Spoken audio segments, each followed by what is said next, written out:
Bonsoir tout le monde, bienvenue à cette nouvelle émission du Paddock où on parle de course automobile. Cette semaine, on a une invitée avec nous, Tania Baudin. Bonsoir. Bonjour. Tania est analyste de la W Series à RDS et bien sûr mon co-animateur Georges Hamel. Salut Bonjour, Christian. Georges. Bonjour. Alors, on va parler aujourd'hui des femmes en course automobile, c'est ce qu'on vous avait dit la semaine dernière. Le contexte, le prétexte, c'est l'existence de la W Series qui en est à sa deuxième saison maintenant. Ça a commencé en 2019, donc créé à la fin 2018, commencé en 2019. On a eu une première saison de 6 courses en 2019 avec Jamie Chadwick, une Anglaise comme championne. On est presque à la fin de la deuxième saison. Il reste 2 courses sur 8. Donc, très, très bon combat en ce moment en tête entre Jamie Chadwick, la championne 2019, et Alice Powell, une autre Britannique. Elles sont à égalité avec 109 points chacune actuellement au haut du classement, devant une Finlandaise, Kimi Lainen, qui les suit.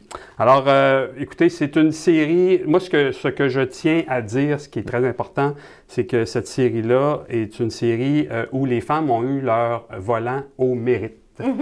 C'est une série entièrement subventionnée par les commanditaires et la FIA. Donc, c'est en ce sens que c'est très, très intéressant de voir évoluer cette série-là. Mais les femmes en course automobile n'ont pas toujours été subventionnées. Non, pas vraiment, en effet.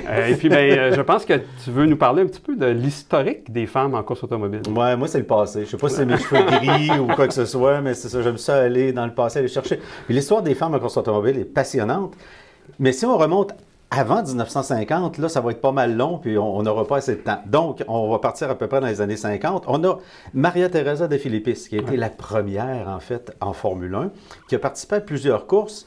Et dans les barèmes de points d'aujourd'hui, je vous annonce qu'elle aurait eu un point à un moment donné. Oui, parce qu'au Grand Prix de Belgique, elle a terminé 10e. Donc, un point pour elle. Un point pour elle, mais malheureusement, à l'époque, c'était les 6 premiers. Mais elle se classait toujours très, très bien. Puis à cette époque-là, croyez-le ou non, il y avait des voitures de location en Formule 1. On pouvait louer un Maserati 250F, qui était probablement la voiture la plus commune, et faire une course de Formule 1 si vous étiez assez fortuné. Alors, Mme de Filippis avait quand même quelques sous, avec quelques aristocrates, commanditaires, etc. Donc, elle a roulé en 1958. Léla Lombardi est officiellement la seule femme qui a marqué véritablement des points en Formule 1, terminée 6e. Quand on dit des points, c'est un demi-point. 1,5 points. Pourquoi? Parce qu'il y a eu un très gros accident qui a impliqué des décès dans la foule. Donc, la course a arrêté un peu avant la moitié. Donc, un demi-point pour Léla Lombardi qui était 6e. Alors, les mauvaises langues disaient « Ouais, ben elle va vraiment terminer 10e, sa course va continuer. » Pas nécessairement, parce qu'elle était très rapide, elle était reconnue, et elle aurait peut-être pu aussi bien finir 3e ou 4e si la course... Donc, encore aujourd'hui, Léla est toujours la pilote, la seule qui a marqué un demi-point. Excuse-moi. On a eu Divina Gallica qui a essayé de se qualifier à plusieurs reprises. Ça n'a pas fonctionné. On a eu Desiree Wilson dans les années début 80 aussi. Pas de qualification, malheureusement. Giovanna Amati, c'est plus particulier. Une amie très, très, très proche de Flavio Briatore. Très, très, très proche de Niki Lauda. Je n'irai pas dans les détails, mais elle a eu quelques fois la chance de se qualifier. Elle était souvent 7 à 9 secondes plus lente que les autres. Donc, ça, c'était un peu particulier. Maria de Villota, malheureusement, qui a été blessée chez Marussia, a perdu un œil. Peut-être tout ça a entraîné les conséquences de son décès l'année suivante. Et Susie Wolff, pilote d'essai Williams, je ne veux pas l'oublier parce que semble-t-il que chez Williams, elle a apporté quand même une contribution assez intéressante. Ouais, et Susie Wolff, il faut le mentionner, c'est la conjointe de Toto Wolff, le directeur de l'écurie Mercedes. Exactement. Et elle est aussi directrice de l'écurie Mercedes en Formule E. En Formule E, Formule électrique. Oui. Bon complément d'information. On ne peut pas passer sous silence la carrière quand même brillante de Danica Patrick. Très bonne sur ovale, un peu moins circuit routier, et c'est ce qui fait qu'elle a tiré la bride à un moment donné quand on lui a fait des offres pour aller en Formule 1 éventuellement, en passant par le GP2, 2005-2006, dans les belles années de Nico Rosberg et Lewis Hamilton. Elle ne l'a pas fait, elle a eu peur un peu. Elle aimait mieux rester dans sa zone de confort, ça reste qu'elle a un très grand talent. Vanina X, fille de Jackie, bien sûr, qui a quand même eu des belles performances aux 24 heures du Mans, 7e position. Mais la reine incontestée dans les femmes est un petit peu caractérielle, un caractère un petit peu spécial. Michèle Mouton, qui en 1982 est devenue vice-championne en rallye et qui était crainte par tous les autres pilotes. très déterminée, extrêmement rapide. Donc, ce serait elle probablement. Alors, il faut aller en dehors de la Formule 1 pour voir les femmes. Mais il y en a qui ont eu du succès. Bien que Danica Patrick a gagné quelques courses, oui. Michèle Mouton est à peu près la seule autre femme qui a gagné des épreuves en course automobile. Tu as tout à fait raison, exactement. Ben, plus récemment, il y aurait Simona De Silvestro aussi. Aussi, oui, que je n'ai pas nommé. Gagné à quelques reprises au Grand Prix de Trois-Rivières, d'ailleurs. Exact. Il n'y en a pas beaucoup qui se sont rendus sur un podium. Non, pas sur le plan international ou nord-américain. Il y en a eu très peu quand même. Ici, au Québec, je pense à Valérie Limoges, qui est en coupe Nissan Sentra. Est-ce qu'il y a d'autres femmes actuellement en course automobile? Actuellement, non. Il y en a eu. Il y a eu Valérie Chiasson aussi, mais qui est partie du côté de l'Europe après avoir œuvré dans la Porsche GT3 un petit peu partout au Canada. Elle en a fait aussi un peu en Europe, mais elle s'est retirée pour se consacrer aux chevaux, qui était une grande passion chez elle. Donc, elle est vraiment à 100% là-dedans maintenant. Mais à part Valérie Limoges, je dirais qu'il n'y en a pas beaucoup. Il y a Marie-Soleil, oui, exactement, en Nissan. Elle conduit une Micra. Oui, c'est ça, c'est une Micra. C'est ça. Qui fait quand même un excellent travail aussi pour la promotion du sport chez les jeunes filles. Je trouve que c'est quelque chose qui est fait très, très bien. Ça passe pas sous silence. On la voit à plusieurs occasions là, dans des événements. Puis, on espère la voir sur un podium aussi très bien. On va lui le souhaiter. Ça fait pas mal le tour, je dirais, de ce qui se passe avec les femmes en course automobile. Et ça nous amène à la série W. Oui, à la série W. La série W, on parlait des Québécoises, Danica Patrick, une Américaine et tout ça. En série W, on retrouve avec 18 pilotes, 6 Britanniques quand même. C'est beaucoup de pilotes britanniques. Il faut dire que pour la W Series, c'est un camp de recrutement qui se tient au début de chaque saison. Donc, les pilotes qui pensent avoir ce qu'il faut sont invités au camp de recrutement et la sélection se fait au mérite. Là. Oui, exactement. Bien, en 2019, il y a eu beaucoup de changements entre l'année 2019 et l'année 2021, considérant qu'on avait un partenariat avec la Formule 1 pour la nouvelle saison. Ça a joué un petit peu sur comment on allait choisir les filles, comment est-ce qu'on allait gérer la saison aussi. Mais c'est une série qui se vaut toujours au mérite, qui est organisée souvent avec Women in Motorsports. Donc, les jeunes filles ont la plupart du temps tous été à un événement de Women in Motorsports, que ce soit aux États-Unis, que ce soit au Canada. On en avait très, très peu ici. Ça va commencer à venir dans les prochaines années. On va toucher du bois. Et aussi du côté de l'Europe, bien évidemment. Mais à part ces événements-là, il n'y avait pas nécessairement d'autres moyens de faire promouvoir les filles pour se rendre dans cette série-là. Et le partenariat avec la Formule 1 amène une diffusion incroyable à travers le monde. Donc, elles n'auront pas de misère dans les prochaines années à aller piger des pilotes un petit peu partout ailleurs que dans des événements de Women in Motorsports. Donc, j'espère qu'on va voir peut-être plus de diversité, là, autre que juste l'Italie, la Grande-Bretagne. Tu sais, en 2019, on avait eu une Canadienne. Qui n'avait pas très bien fait. Non, exactement. Ça a été difficile. 2020, avec la COVID, la pandémie, tout ça, bon, il y a eu des complications. Et 2021, ça n'a pas changé beaucoup parce qu'il y a eu des complications aussi dues à la pandémie. Il y a des filles qui sont devenues réservistes parce qu'elles ne pouvaient pas voyager. Il y en a d'autres qui se sont échangés le volant. Donc, on a vu quand même là, la saison être chamboulée un petit peu pareil par ça. Mais c'est une série qui se vaut être une promotion pour les femmes. Oui, les voitures utilisées sont l'équivalent de la F3 ou des voitures identiques à celles utilisées en F3 de la FIA. Donc, pour ceux qui voudraient s'y retrouver, on a la F1, la F2 et la F3 qui est le troisième niveau. Exactement. Dans le temps, on appelait ça GP2, GP3. Là. Oui, le GP2 était pour ceux qui connaissent peut-être plus de la Formule 1 à l'époque. Tout à fait. Et pour faire une comparaison, par exemple, si on prend le circuit de Silverstone, la F1 fait le tour en 1 minute 30 à peu près, et la F3, donc les voitures de la W Series, font le tour en 1 minute 57. Donc, c'est quand même relativement plus lent, mais c'est une monoplace qui a toutes les caractéristiques d'une F1, c'est-à-dire les caractéristiques de sécurité, caractéristiques de puissance d'aérodynamique, c'est la même chose. C'est la même chose. La grande différence va jouer au niveau vraiment des spécifications du véhicule, c'est-à-dire qu'en W série, considérant que c'est une série qui est justement une promotion, qui est aussi une série qu'on veut être le plus égal possible entre toutes les filles sur la piste.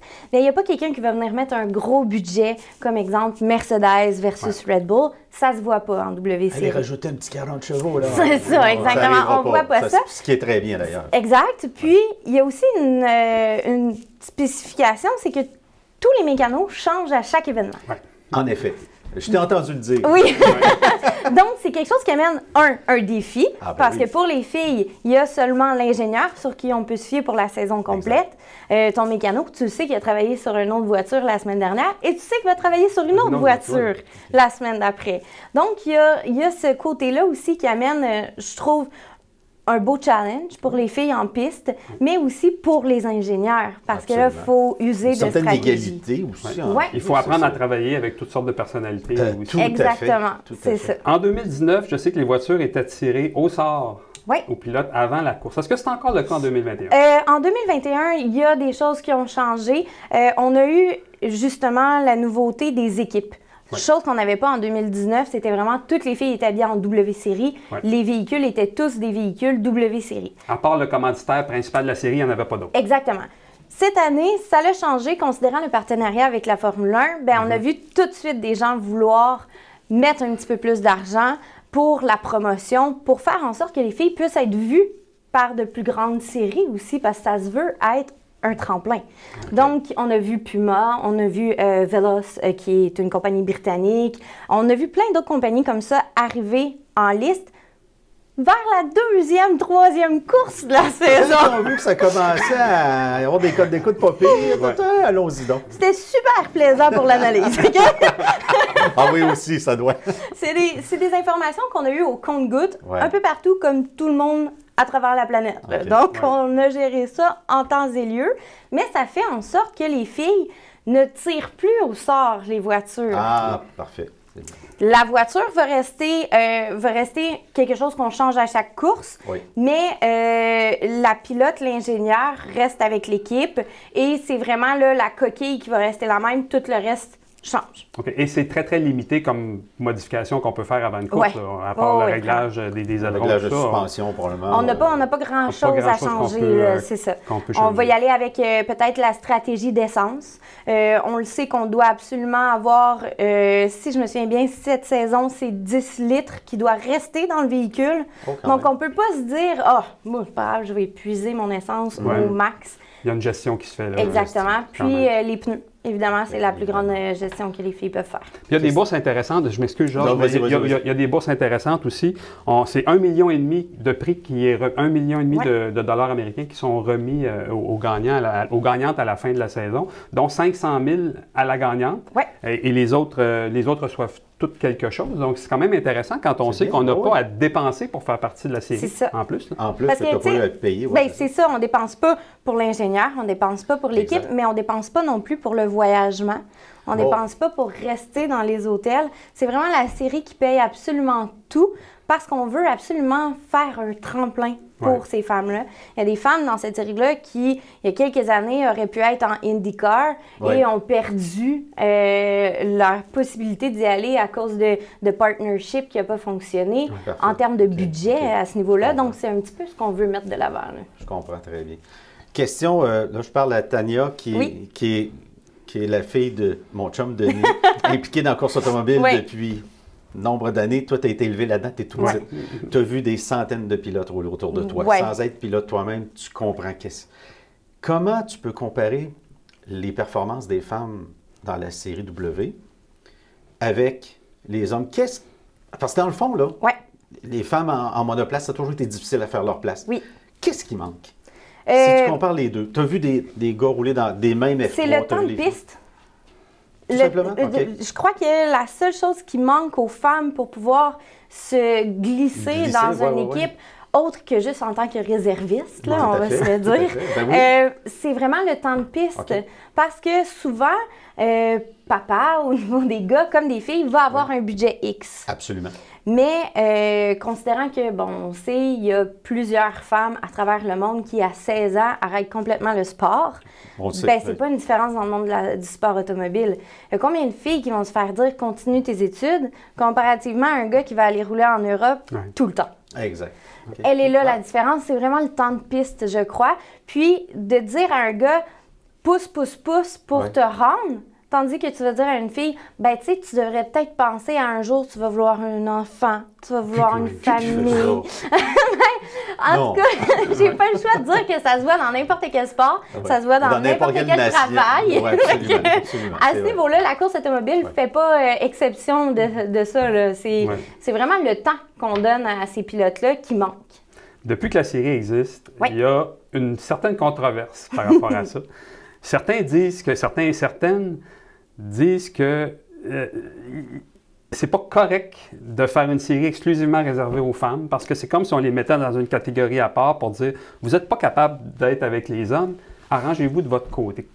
Comment tu vois ça? C'est vraiment comme ça que ça a été vu là, quand la série elle a émergé, là, on va se le dire, fin 2018, quand Catherine a décidé de mettre sur pied cette série-là. Il y a beaucoup de femmes aussi dans le monde de la course automobile qui ont levé la main. Des filles qui coursent présentement en W-Série qui étaient plutôt réticentes à y aller parce que c'est un couteau à double tranchant de se dire, ben oui, j'accepte. Est-ce que tu acceptes de toujours courser dans cette série-là? Exact. Ou tu veux que ça soit un tremplin? Tu veux que ce soit c'est ça, un tremplin pour exactement. Donc, cette année, ce qu'ils ont fait, ils ont un peu instauré le fait que si, exemple, Jamie Chadwick gagne le championnat encore, elle ne pourra pas être là l'année prochaine. C'était mon autre question, parce que Jamie Chadwick a gagné en 2019. Elle s'est fait offrir un poste de pilote réserviste chez Williams en F1. C'est un titre plus marketing qu'autre chose. Oui, on s'entend. Tu as fait allusion à ça tantôt. Elle est quand même revenue en W-Series. Oui, parce que c'était pas instauré encore. Il y a vraiment beaucoup de choses qui ont changé avec le fameux partenariat avec la Formule 1. Mais il y a aussi des écuries en Formule 1 qui ont vu le potentiel de certaines filles sur la piste. Et on a pu voir aussi des fans de Formule 1 un coup switcher et dire, mon Dieu, mais on les veut, ces filles-là, dans nos écuries. On veut voir ces filles-là en piste. Il n'y a personne qui dit que Jamie Chadwick serait 18e avec Mazepin. Possiblement qu'elle serait... 20e. Non, c'est ça. 21. On s'entend que c'est des filles qui... moi non plus. Qui, pour la plupart, auraient possiblement l'opportunité de rouler en plein milieu du peloton. Parce que la seule grande différence sur les temps présentement, c'est les spécifications des véhicules. Si tu mets ces filles-là avec les mêmes capacités que les gars, c'est-à-dire au niveau mécanique, bien possiblement que les filles vont rouler en milieu de peloton. Donc, on a pu voir ça cette année avec le fameux partenariat. Et ce partenariat-là permet justement à la W-Series de rouler sur les mêmes circuits. Les mêmes fins de semaine, devant les écuries de Quelle F1. belle visibilité. Quelle belle visibilité. Et devant les spectateurs de la F1 exactement. aussi. Il y a ça aussi. Hein? Si on met de l'avant une série qui est entièrement féminine, qui va la voir? Il faut qu'on la voie si on veut voir les filles être promues. Il ne faut pas que ce soit des courses à part dans un week-end perdu quelque part. C'est en plein ça. Ça m'amène à ma dernière question. Vas-y, si je peux me permettre rapidement. Les commanditaires, on entendait à la période d'Annika Patrick, Bernie Ecclestone passait toutes sortes de commentaires bizarres des fois, mais il disait souvent, par contre, ça là-dessus, j'avais accroché, on va avoir quand une femme va arriver en course automobile à un haut niveau, en Formule 1 par exemple, on va avoir des commanditaires différents qui attendent juste ça. Vrai ou faux? Bien, je crois que c'est vrai, parce que tu vas aller chercher un plus grand spectre de personnes avec les commandites entièrement féminines. C'est ce que je pense aussi, Alex Tagliani, au Québec, il est promu par Viagra. Tu n'iras pas chercher une fille. Il y aura c'est ça, mais tu n'iras pas chercher une fille pour promouvoir un tel produit. Mais tu vas peut-être avoir Play Sports, qui est une sorte de tampon sur un char en Formule 1. Ça, une marque de parfum. Exactement. C'est toutes des choses qu'on ne voit pas, mais qui sont des opportunités de marketing. Puis, je crois que plus on va donner la chance à des filles en course automobile, ça commence à se voir en Formule E, en DTM aussi. Puis, c'est le rallye électrique, je crois, c'est l'équipe de Louis Hamilton, exactement, qui commence là, justement à modeler autour des femmes. Donc, dans n'importe quel sport, les femmes doivent faire leur place. C'est vrai. La course automobile ne sera pas différente. Tout à fait. Puis je ne vois pas de désavantage aux femmes en course automobile. Contrairement, disons, aux 100 mètres. OK, t'as une minute, là. C'est parce que les gars mesurent 6 pieds 4. Oui, c'est ça. Alors, dans la course automobile, il n'y a termes de pas de capacité raison. physique. Puis Exact. ils vont faire leur place. Ce que j'apprécie dans la série, dans la W Series, c'est que aucune des écuries n'a le rose comme couleur officielle. Pourtant, quand on voit des femmes... Non, mais pourtant, quand on voit des femmes en course automobile, souvent, ils vont avoir soit un uniforme rose, un casque rose, une voiture avec du rose dessus. Ce qu'on ne voit pas en W Series, et je trouve ça fantastique. En terminant, je veux juste mentionner pas le slogan, mais un peu ce que les fondateurs de la W Series ont dit en partant. « If you can see it, you can be it ». Donc, si tu peux le voir, tu peux le devenir. Exact. Et donc, les jeunes femmes qui voient des femmes piloter en W Series, à la télévision, à RDS ou ailleurs, elles savent qu'elles peuvent devenir des pilotes automobiles. Et ça, je pense que c'est... Pour vous donner un exemple, ce matin, j'étais dans une conférence audio-visuelle sur Zoom avec des femmes de Women in Motorsports un peu partout à travers le monde. Puis, ce qu'on mentionnait, c'est qu'avant la W Series, l'Inde avait aucune idée que les femmes pouvaient faire de la course automobile. Depuis 2019, il y a des jeunes filles qui font de la course automobile en Inde. Ça s'internationalise. C'est extraordinaire pour ça. On s'en va à travers le monde. C'est pas juste une promotion du sport automobile, c'est une promotion des droits de la femme, point. Entre autres, aussi beaucoup. C'est de pouvoir dire que les femmes peuvent faire ce que les hommes peuvent faire, tout simplement. Puis, j'espère qu'on va voir dans les prochaines années des filles comme Jamie Chadwick être autre chose que réserviste dans une écurie de Formule 1. Parce que ça reste le but ultime. Ça reste le but ultime. Tout à fait. Merci beaucoup, Georges. Merci beaucoup, Tania, d'avoir été avec nous pour cette émission-là. On se retrouve très bientôt pour parler d'un autre sujet passionnant en course automobile. Merci beaucoup.